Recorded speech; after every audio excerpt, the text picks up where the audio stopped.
السلام عليكم. بما إننا داخلين على عام دراسي جديد، كل سنة وكل الأهالي طيبين.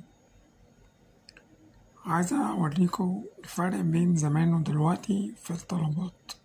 زمان كان الأبلة تخش عايزة كراسة حصة، كراسة واجب، وممكن مثلا كراسة مثلا مثلا تكتب فيها بتاع الكلام ده كله.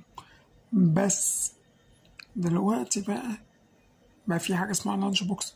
ايه اللانش بوكس؟ زمان اللانش بوكس بتاعنا كان كيس بلاستيك بنحط فيه الأكل، تمام. السبلايز، ايه السبلايز ده؟